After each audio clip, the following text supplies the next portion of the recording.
എല്ലാവർക്കും news first മലയാളത്തിന്റെ പുതിയൊരു വീഡിയോയിലേക്ക് സ്വാഗതം.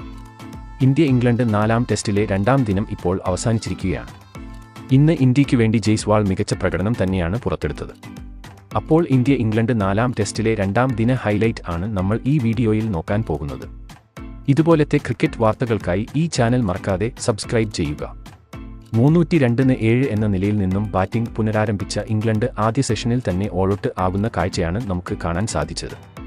റൂട്ടും റോബിൻസണും 102 റൺസിന്റെ മികച്ച പാർട്ണർഷിപ്പ് കണ്ടെത്തിയെങ്കിലും 102ാം ഓവറിൽ ജഡേജ ഇന്ത്യയ്ക്ക് വേണ്ടി ഇന്നത്തെ ആദ്യ ബ്രേക്ക് ത്രൂ സമ്മാനിച്ചു.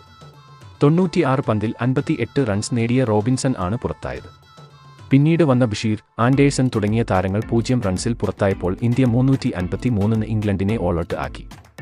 274 പന്തിൽ 122 റൺസ് നേടിയ റൂട്ട് ആണ് ഇംഗ്ലണ്ട് നിരയിലെ ടോപ്പ് സ്കോറർ. ഇന്ത്യയ്ക്ക് വേണ്ടി ബൗളിംഗിൽ ജഡേജ 4, ആകാശ് 3, സിറാജ് 2, അശ്വിൻ 1 വിക്കറ്റും നേടി. മറുപടി ബാറ്റിംഗിന് ഇറങ്ങിയ ഇന്ത്യക്ക് മോശം തുടക്കം ആണ് ലഭിച്ചത്. 4ാം ഓവറിൽ തന്നെ ഇന്ത്യയ്ക്ക് ക്യാപ്റ്റൻ രോഹിത്തിനെ നഷ്ടമായി. 2 റൺസിൽ നിൽക്കെ ആൻഡേഴ്സൺ രോഹിത്തിനെ പുറത്താക്കുകയായിരുന്നു. എന്നാൽ 3ാം നമ്പരിൽ എത്തിയ ഗില്ലും ജയ്സ്വാളും ചേർന്ന് ഇന്ത്യയെ വീണ്ടും മുന്നോട്ട് നയിച്ചു.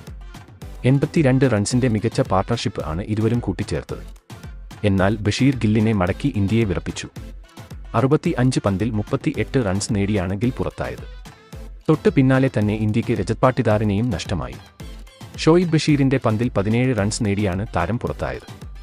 എന്നാൽ മറുവശത്ത് ഓപ്പണർ ജയ്സ്വാൾ അടിച്ചു തന്നെ കളിച്ചു. 46ാം ഓവറിൽ ഇന്ത്യയ്ക്ക് ജയ്സ്വാളിനെയും നഷ്ടമായി.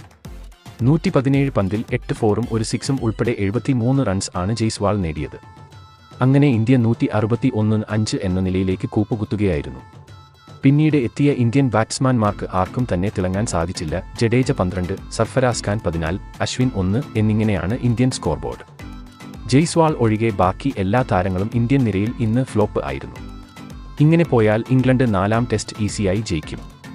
അതുകൊണ്ട് തന്നെ ഇന്ത്യ 2ാം ഇന്നിംഗ്സിൽ മികച്ച പ്രകടനം കാഴ്ചവെക്കേണ്ടതുണ്ട്. അപ്പോൾ ഇന്നത്തെ ഇന്ത്യയുടെ കളിയെപ്പറ്റിയുള്ള നിങ്ങളുടെ അഭിപ്രായം താഴെ കമന്റ് ചെയ്യുക.